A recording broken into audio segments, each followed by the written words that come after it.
une démarche un peu de fou, non?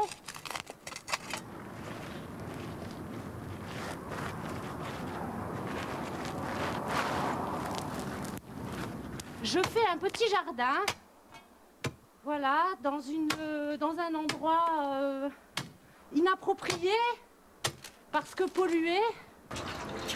Des fleurs plantées au milieu d'une friche industrielle dunkerquoise, c'est quelque part redonner la vie à un espace abandonné.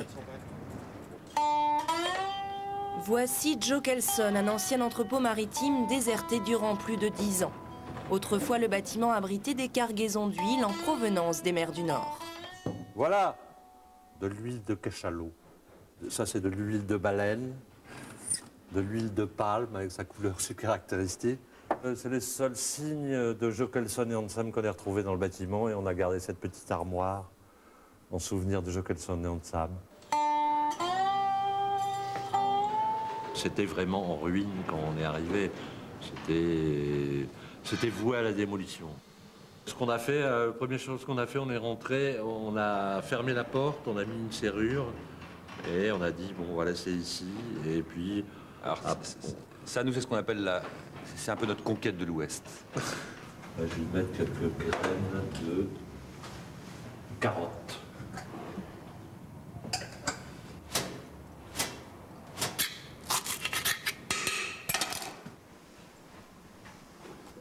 Ce soir, il y aura soupe aux moules et soupe aux orties.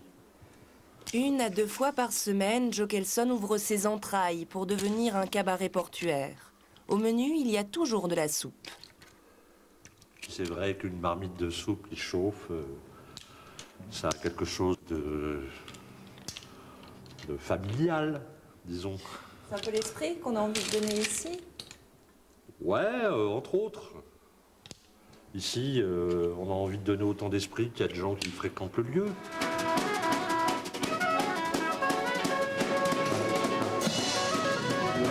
Et voilà.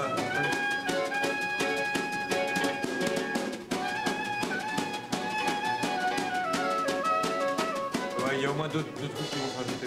Ouais. Un concert et puis une soirée électro. Ah, c'est bien.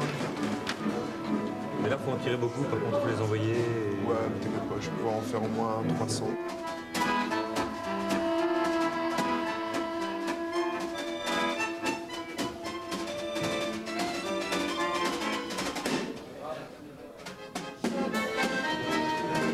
Pour faire vivre l'endroit, Joe Kelson dispose uniquement des cotisations apportées par les membres de l'association.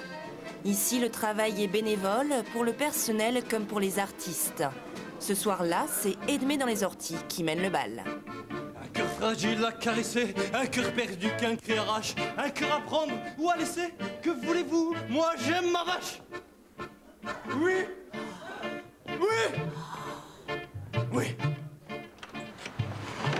Je veux parler de celle qui chaque jour au naturel donne son amour de demoiselle. Après la remise en état de Joe Kelson, les artistes pirates poursuivent leurs attaques de bâtiments. Dans ce hangar, Étienne imagine la suite de l'aventure.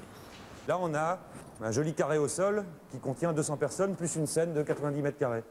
Donc ça permet vraiment de faire une salle de spectacle. On a un projet tous les jours à peu près, ou une envie tous les jours, ou un contact tous les jours. Et notre difficulté, c'est pas d'avoir des projets. Notre difficulté après, c'est de réussir à mettre bout à bout tout ce qu'on a envie de faire et tout ce qu'on nous propose. Donc, et pour ça, il nous faut vraiment de l'espace. La tôle domine. Tout doucement, l'eau métal avance le bateau, couleur accommodée. Petit à petit, l'espace Joe Kelson séduit les milieux culturels de la région.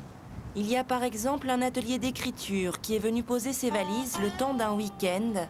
Le paysage portuaire délaissé devient source d'inspiration pour les poètes.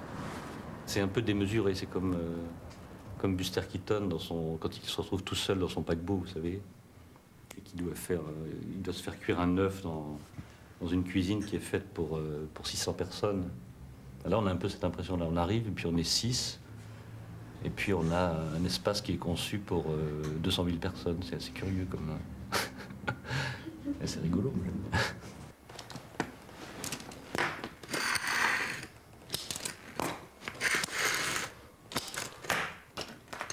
On est plusieurs en fait ici à avoir un atelier. Donc on est deux à travailler sur la même compagnie de théâtre de marionnettes. Et les deux autres sont des plasticiens qui travaillent sur vraiment d'autres choses. Installés dans les anciennes douanes du port autonome, les ateliers d'artistes participent eux aussi à la renaissance du site. Là encore, ils ont pris possession des lieux sans autorisation, poussés par l'envie de voir bouger les choses, poussés par ce désir de reprendre seul le chemin des corsaires d'autrefois.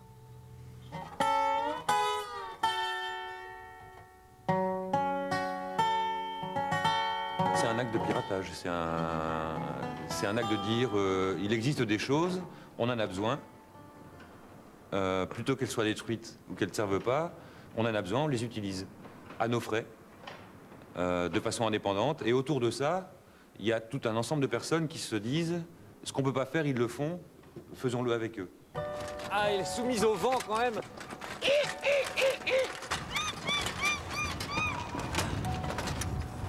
Ah, la mouette à contre-vent.